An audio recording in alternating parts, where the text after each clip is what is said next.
Hoje nós vamos estudar o PORD 11, um fundo imobiliário de papéis e já, como sempre, vamos já iniciar com aquele geralzão e lá no final a análise gráfica para ver se é um ponto interessante fazer os nossos aportes ou esperar essa queda que ele está passando no atual momento passar e começar a fazer os aportes um pouquinho mais para frente. Então, bora lá!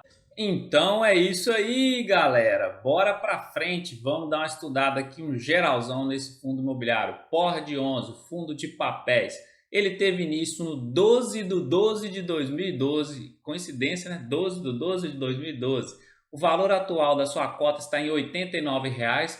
O preço sobre valor patrimonial está em 0,90, ou seja, está sendo negociado abaixo do seu valor patrimonial em 10%. Tem uma liquidez média diária boa de 621 mil sendo negociados todos os dias, um bom dividend yield de 12,2% nos últimos 12 meses e teve uma desvalorização de 13,58% nos últimos 12 meses e só no mês atual ele desvalorizou 3,59%.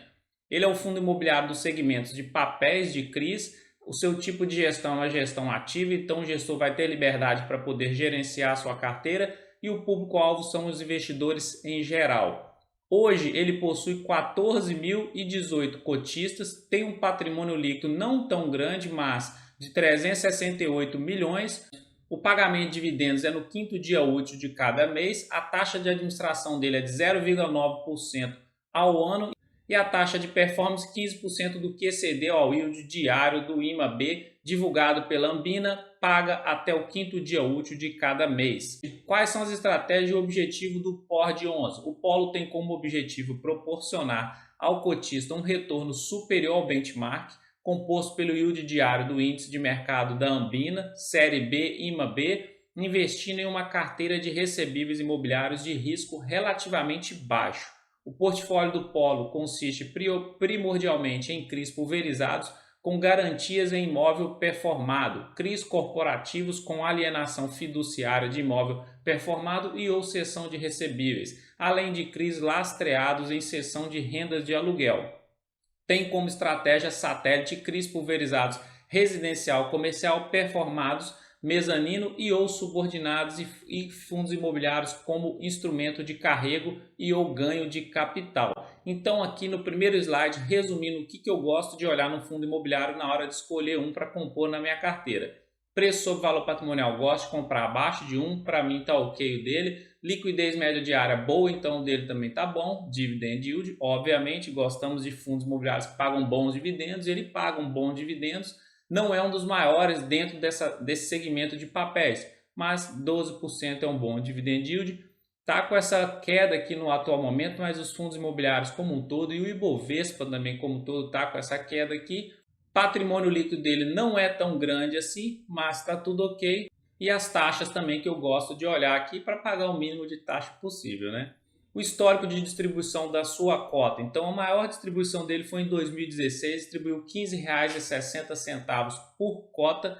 E aqui olhando já a distribuição dele mensal, então a gente percebe que ele está aí nessa casa de 80 centavos a R$ 1 mais ou menos mensalmente que você recebe por cota desse fundo. E a datacom dele normalmente é no fim do mês, ali entre o dia 26 ao dia 31 do mês, para poder receber no quinto dia útil do mês seguinte.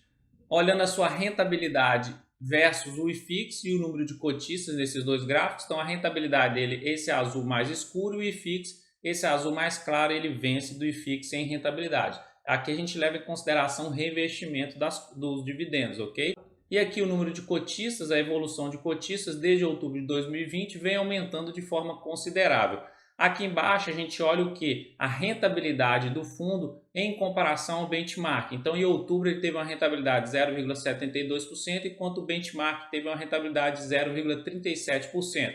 Em 2021 ele teve uma rentabilidade de 9,27% contra o benchmark de 2,78% e desde o seu início lá de 2012, ele teve uma rentabilidade de 159% e o benchmark teve de 134%. Então, até o atual momento, ele conseguiu bater o benchmark.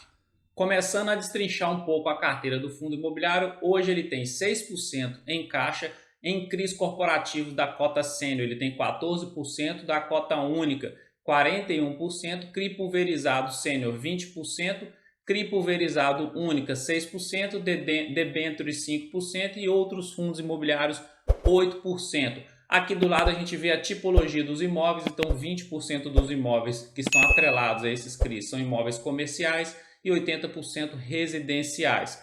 E embaixo a exposição por indexador, então a maior parte está no IPCA, 47%, o pré 6%, caixa 6%, CDI mais 21%, outros fundos imobiliários aqui a exposição 8% e o IGPM 12%. Então, maior parte aqui da exposição da carteira desse fundo imobiliário está ali entre o IPCA e o IGPM.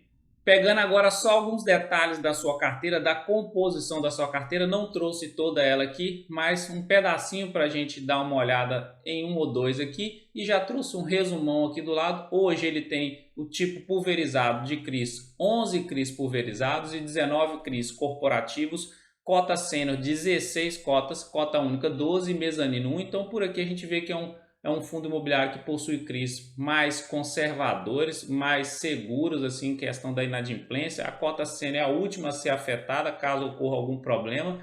E hoje ele tem 29 CRIs e 3 fundos imobiliários. Então a sua diversificação em quantidade de ativos ela é muito boa. E aqui do lado a gente olha só rapidamente aqui, a maior exposição que ele tem é nesse CRI aqui de 8,86%. Para mim não é uma exposição tão exagerada assim, mas ele está bem distribuído entre as 29 ali, a sua maior participação 8,86% para mim está aceitável e o vencimento dela lá em agosto do ano de 2031. Pegando a sua parte gráfica, agora a sua valorização em comparação ao Ibovespa, essa linha laranja, e ao IFIX, que é essa linha azul, então ele ganha tanto do Ibovespa quanto do IFIX no longo prazo desde 2012, o crescimento dele aqui é constante, bem interessante.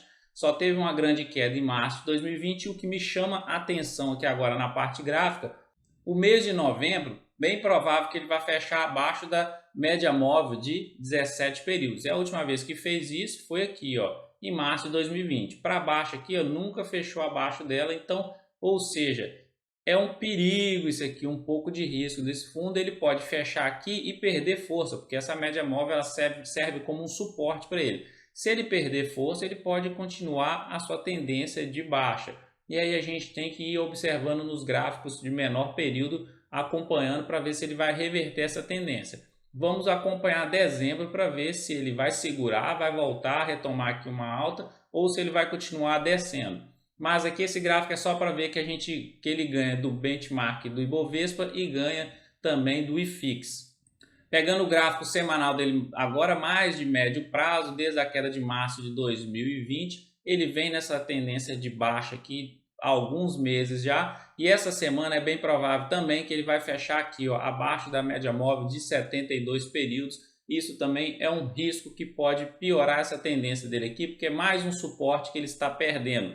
E uma coisa que nunca aconteceu, eu trouxe 3 observações aqui, são... Uma coisa que nunca aconteceu, ele nunca cruzou a média móvel de 17 períodos, de um período curto, para baixo da de 72 períodos, que é o período longo. Então, em todo o histórico de vida desse fundo imobiliário, nunca ocorreu esse cruzamento.